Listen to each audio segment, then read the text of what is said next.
My name is Ismael, and I'm going to give you a brief explanation of the 12 major creations. So the first creation was devoted to unconditional love. Only pure beings of the highest love existed there, and that was known as the universe of compassion. Now, the second universe was known as the universe of women. This is where the Godhead expressed only its feminine aspect. So only women existed in the second creation. There was no man. It was expressed as the love aspect of our Creator. And in the third universe, God the Father and the Mother express now only the male aspect of creation, which is masculine energies, which has to do with intellect. So only men existed there. No women existed in the third creation. Now, however, in the fourth creation, both the male aspect of the Godhead and the feminine aspect of the Godhead come together in balance. And that is the origin of democracy in the fourth creation. Now they come together as one. And then in the fifth creation, which was known as the Great Silent Universe, everything was done and conducted by the power of thought through telepathy.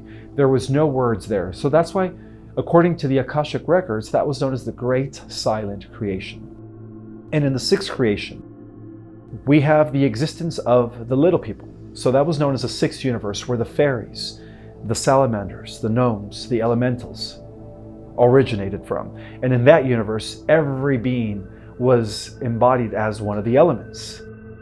And that was known as the little people, the universe of the little people. Now, in the seventh universe, that was the universe of mathematics. This is where the Source decided to explore all the different mathematical formulas as to why mathematics is a universal language across the multiverse. It originated in the seventh creation. And in the eighth creation, the Godhead implements all the mathematical formulas into experimentation. That was known as the Great Laboratory of God.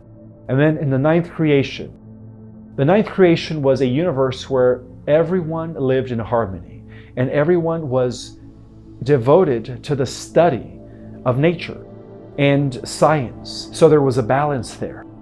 Now in the 10th creation, which was known as the universe of theology, nothing to do with religion, but it is a universe where all the inhabitants worshipped and studied the God subject.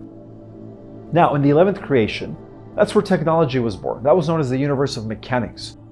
And unfortunately, that was when the first AI was developed. So in that universe, that's where all the Teslas come from. All the engineers that we have today, or that exist within our universe, came from the 11th creation, because it was known as the universe of mechanics. And now we have the 12th creation, which is where we exist. And in the 12th creation, all of the universes come together as one. So that is a brief explanation of the 12 major creations. Thank you very much.